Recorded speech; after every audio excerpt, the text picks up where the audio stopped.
నీళ్ళు ఎప్పుడు పారుతూ ఉండేటివి. కల్లూరు మండలం మొత్తం కూడా ఎల్ఎల్సీలో పంటలు పండేటివి. ఇప్పుడు కోడుమూరు డివిజన్ కొట్టేసినారు. ఎమ్మిగనూరు డివిజన్ కూడా దాదాపు నీళ్లు రావడం లేదు. ఈ ఆదోని ప్రాంతంలో అక్కడక్కడ కొన్ని నీళ్ళు వస్తున్నాయి.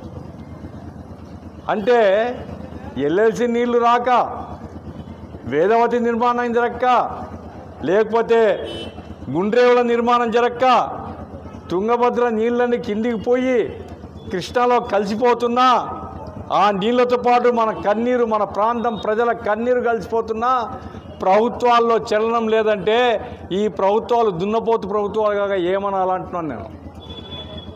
చంద్రబాబు నాయుడు గారు ఉదయం ఒక డిబేట్లో చెప్తున్నారు కొంతమంది, అబ్బో రాత్రింబోలు నిద్ర హారాలు మానుకొని అహర్నిశలు పనిచేసి రాష్ట్రాన్ని అభివృద్ధి చేస్తున్నాడు.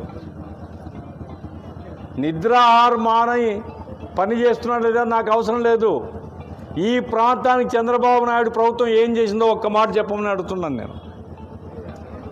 ఒకప్పుడు ఆదోని పట్టణం పారిశ్రామిక కేంద్రంగా ఉండేది. ఈరోజు ఏ పరిశ్రమలు ఉన్నాయి? ఒకప్పుడు ఎమ్మిగనూరు పట్టణం పరిశ్రమల కేంద్రంగా ఉండింది. అటు వ్యవసాయము, ఇటు ఉపాధి రెండింటితో సెకండ్ బాంబే అని పేరు పెట్టుకున్నారు దీనికి. ఈరోజు సెకండ్ బాంబే కాదు, ఇది ఎంత దరిద్రమైనటువంటి టౌన్గా మారిపోయిందంటే పట్టించుకునే నాదుడు లేడు. నీళ్లు లేవు, రోడ్లు లేవు, వ్యవసాయం లేదు, పంటల గిట్టుబాటు ధర లేదు. ఏమిటి పరిస్థితి? మరి ఆదోని ప్రాంత ఎమ్మెల్యే కానీ, లేదా ఈ ప్రాంతంలో గెలిచినటువంటి కూటమి ఎమ్మెల్యేలు కానీ కమిషన్ల కోసం కక్కుర్తి పడ్డం తప్ప, అరే ఈ ప్రాంతం యొక్క అభివృద్ధి ప్రజలు ఎందుకు ఓట్లు ఇస్తాను నీకు? నువ్వు కోట్ల రూపాయలు సంపాదించుకోవడానికి కమిషన్లు చేసుకోమని ఇచ్చినారు నీకు ఓట్లు. ఈ ప్రాంతం వెనకబడి ఉండాలా? ఈ ప్రాంతం అభివృద్ధి కావాలా?